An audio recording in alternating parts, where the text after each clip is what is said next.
Well, that's fun. 24 hours after making this video, I decided I am no longer a writer.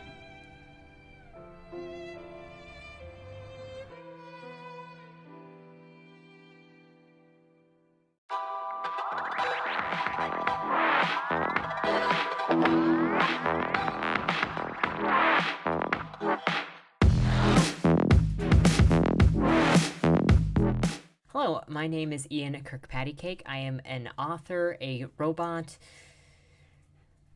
and that's pretty much all that you need to know. So the day after I recorded and chopped up that video, formerly known as editing, I had to grapple with the reality of the writing community, #writing community, and I decided I couldn't do it. So I decided I would stop being a writer. You know, when you choose to write, when you say that you want to write professionally and you want to tell your stories and share your perspectives, you don't necessarily realize that it comes with all of these rules that other people don't have to live by. It all started with this Reddit question: reviewing books as an aspiring author. So, like many here, I'm an aspiring writer. I recently had the idea of reviewing novels in my genre. I figure that I'm reading them anyway and usually think critically about them, so why not write reviews for a blog or YouTube channel? It could be a way to build an online audience, and at the very least, it's forcing me to really analyze the books that I'm reading. So I wrote my first review. I wasn't particularly fond of the book, and I think the review captured my feelings. But my wife raised a red flag. Is it a good idea for an aspiring author to put their name on against a negative review for a book? I should be clear that the review style is totally professional. I've got no interest in tearing down authors or being mean. Or is one writer's professional, another agent's unprofessional? If an agent Googled me and saw my name against a negative, or albeit professional, review for one of their clients, would that be a bad thing? I like the idea of reviewing books, but not so much as getting an agent. But not as much as getting an agent. What do you guys think? Safer to keep my opinions to myself? And you got my opinion right here. And this is really what threw it all off. So this is the strangest thing to me that I honestly don't understand. Not answering your question anyway, but I wonder if you want to be a professional author and you cannot review books and you say you didn't enjoy them and why you didn't enjoy them, other authors and gatekeepers will lock you out. However, if you want to be a critic and you can review all the books and actually build a career out of it while not being involved in the industry firsthand, that's weird to me. Also, to some extent, as I've seen a lot of authors say recently, they never give a bad review, or they'll give good reviews even if they don't like the book because it's about selling the product. This always reads to me as fraud, and it's one of the reasons I don't trust book reviews, and I especially don't trust positive book reviews. People pay for and trade favors for good reviews in abundance now. Authors who want good reviews pay for them back and forth, so good reviews aren't worth trusting. Personally, as an author, I wouldn't ding another for honestly reviewing one of my books if they didn't like it. But a lot of people in the industry seem overly sensitive to it, and a lot seem keen on selling things to consumers regardless of whether they're good or bad, because it's about getting paid, not about providing good content. I don't know. A lot of it seems unethical to me, and I'd like to see a change in the attitude toward it. Authors can be kind of petty, though. And this is where it gets really worrying and where I just had a crash. So this is even a moderator of this forum. And she says, it's not weird. Being any kind of professional means watching what you say in any business endeavor. It's why it's generally not a good idea to say in your query, my book is better than all the tired old rubbish that's out there and such like, because other authors are your allies and colleagues, not your competitors. Critics critique on behalf of the reader. Their job is not to flatter you, but to give an honest opinion of what is interesting to the reader. You're not paying them, and they have no loyalty to you. Writers, on the other hand, do have such things to consider, such as professional loyalty and courtesy, and not burning bridges with people who want to work with them in a professional capacity.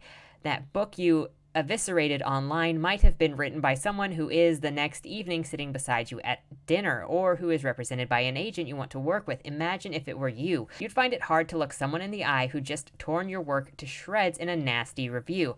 You wouldn't feel particularly charitable toward them, but I doubt you'd want to cause a scene. They've turned what should have been a what should have been a pleasurable event into a resent-fueled nightmare. So some of the things that I'm paying attention to in this sentence specifically, or in this paragraph specifically, are that they say that the critics don't have any loyalty to you because they paid you. You're not paying them. However, writers aren't paying you either, and if they purchase your books, technically you've paid for the product, but somehow you're not supposed to have a consumer opinion about it. They also use the word nasty review. They've used the phrase nasty review, and they continually will say nasty review. A negative review is not necessarily a nasty review. Saying I didn't enjoy this book is not necessarily tearing somebody a new one or shredding them up. But they will continually use this excessive language to act like any negative review is actually a personal attack and a nightmare. And it doesn't have to be. As the comment said above, they did this respectfully. They wrote a respectful negative review. And I've had recent books that I have not enjoyed, that I write respectfully. I didn't enjoy this. Here are the reasons why. But go ahead and read it because it could be interesting to other people. You need to cultivate the sort of persona which can work well with other people who are helping your work. What goes around comes around. If you as, say, a thriller writer, post a public review slating someone else's thriller and loudly question how it got published, then you find out your agent also represents them, you're not going to be the flavor of the month.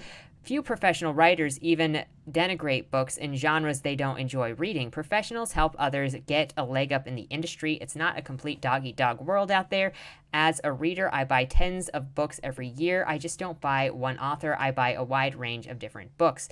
So again, here she is saying that you are cohorts and your job is to help other writers, not help the readers, and not be honest. This is true in many other professional climates as well. I once gave off to a recruiter about how another agency had treated me. The person on the phone gave me some good advice. First of all, my expectations were too high, and my situation, as opportunity offered on the Friday had evaporated by Tuesday, happened all the time. Secondly, if I was complaining about agency A to agency B, then what might I be saying about agency B to C? I genuinely didn't mean it to sound like that, but you can't control other people's responses, and you can't slag off someone publicly and yet complain when they do it to you. Now, this is a completely different situation because she's saying she was complaining directly about one person to another one.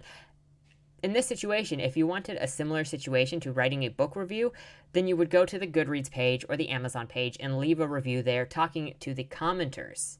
Talking to the possible readers. And this, you're going from one business to another directly complaining about a competitor. That is a completely different situation. Now, you can liken this to going to a dinner and then talking about one author to another author and saying, oh yeah, their book was shitty and I can't talk about it. But it is in no way the same thing to go, oh, I read this book on my own time and then I wrote a consumer response to consumers. I didn't write it to the author. She continues, if you cultivate a happy, enthusiastic perspective about other writers, even though you think privately that the books suck, they'll be energetic when it comes to helping you out. And you never know in any industry when you'll need a favor or recommendation to a client, or how being gracious in the face of one rejection or bad review might have an impact on someone remembering how good you were after the event and taking a second look at the revision or another of your works. If you're grouchy, surely take a snobbish view of others' works and enjoy ripping apart the works of your colleagues, then the gloves come off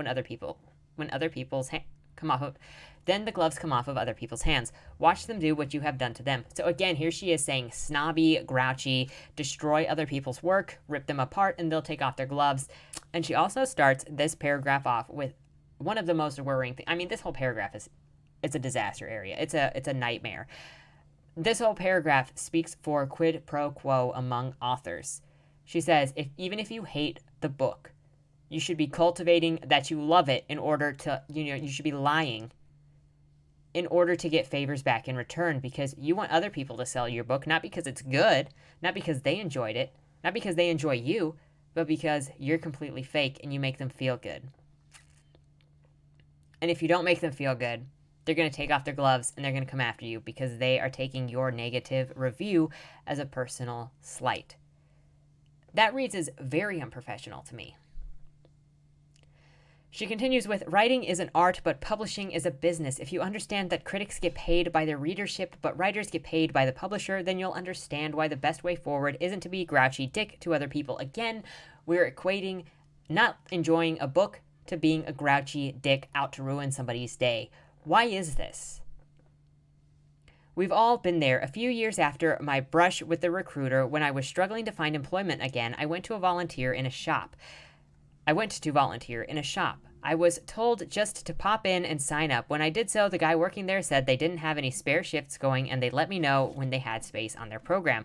I grumbled at him that the other person had said that I had a guaranteed spot and left the shop. Needless to say, he didn't call me back. Whenever I went into that shop, there was this lingering atmosphere between us. Back in the day, we went to America, and my dad complained that adverts openly disparaged other products in an effort to advertise their own.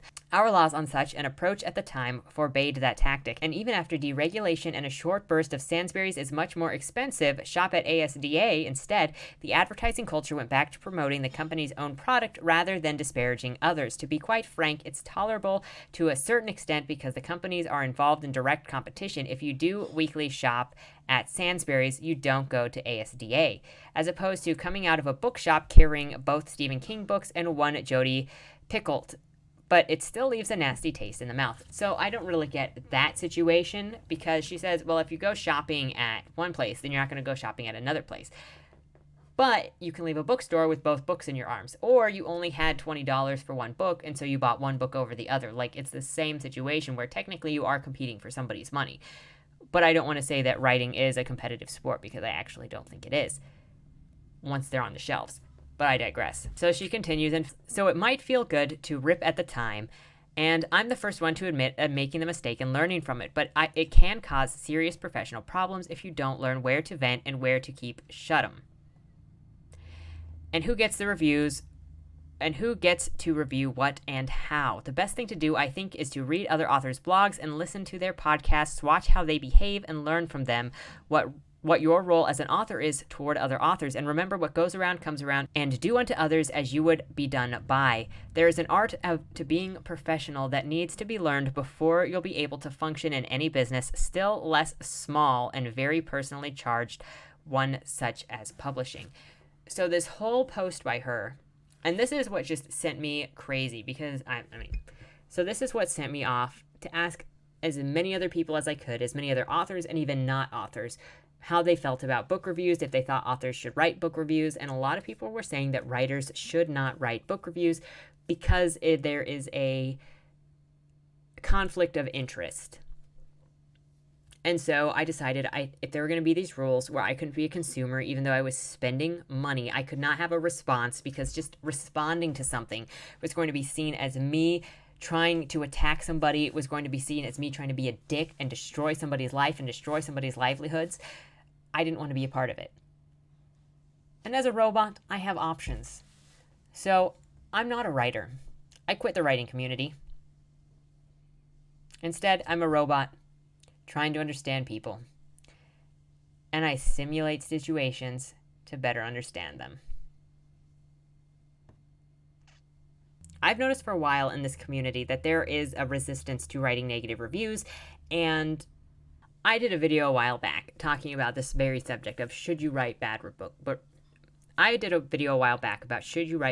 reviews. And the video, from my perspective, a bad book review is just an honest opinion that said, I just didn't like this book. It is not an attack. It is not a personal attack. It is not an attempt to ruin somebody's livelihood. It's just an opinion. I didn't enjoy this. Somebody else might, though. And this person says, do unto others, and what goes around comes around. I think those are two very different ideas. What goes around comes around sort of implies, well, if you do bad to somebody, then you're going to get smacked by karma. That implies that you're doing bad. Do unto others, though, is about reciprocity in a way. Is about, where is your heart, and treat somebody a certain way.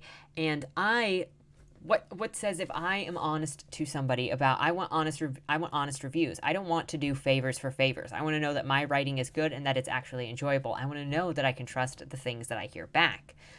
So I would expect to have honest reviews back. However, having been in critique groups, I also know that there are people that are in critique groups which are meant to make your writing better. You find the flaws and you tell them, hey, this is how you could help this, or this was difficult.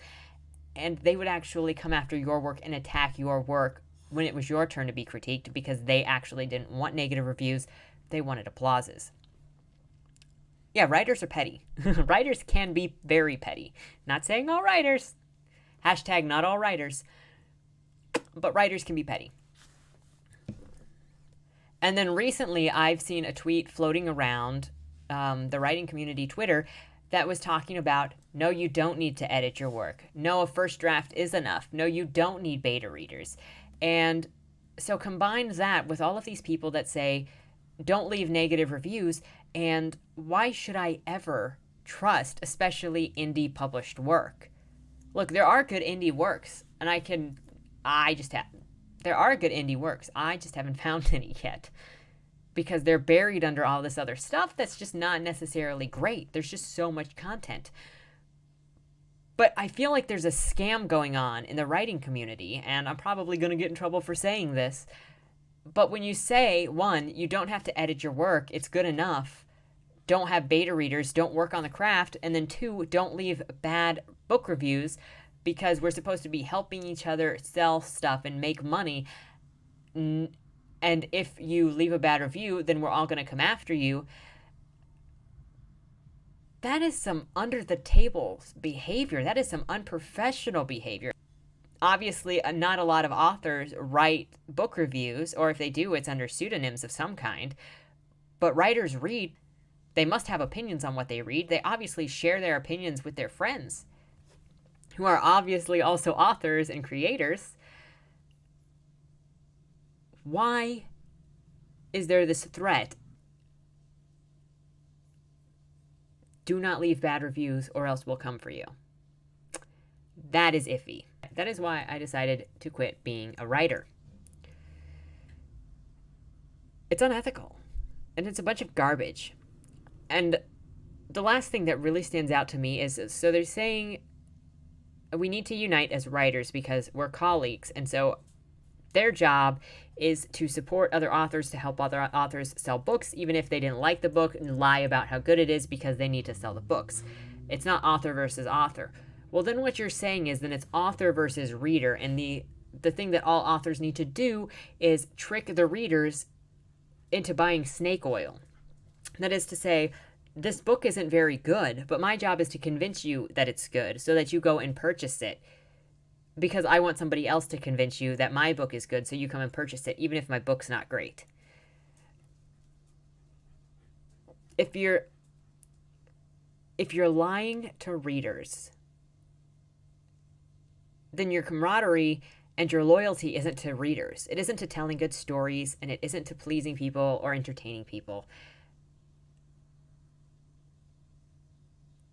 When your whole job comes down to falsely uplifting books that are poorly written or that you don't like because you're hoping that somebody gives you a pat on the back in return,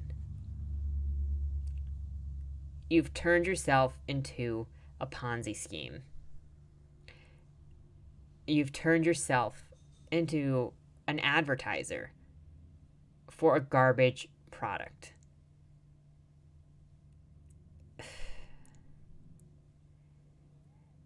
And I can't get behind that. I'm not saying I'm going to like every book that I read, but I'm also not saying that any book I don't like is just garbage.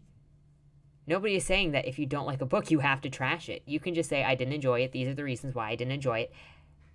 And readers will understand where you're coming from if you're being professional and respectful when you review. For anyone that thinks a bad review means trashing or shredding or just being a dick, you don't know what a review is. Anyways, following this information, if you're a reader and not a writer, what do you think about this whole tit-for-tat book reviews? How do you feel about book reviews in general? Do you trust them when they're good? I personally always look at the bad reviews and give those more credence than the good reviews. If you're a writer, how do you feel about the situation? How do you feel about writing book reviews? If you enjoy this content, please like and subscribe so I know that I'm doing something right. And if there's something you'd like to see me talk about, let me know in the comments down below. Until next time, talk to you later.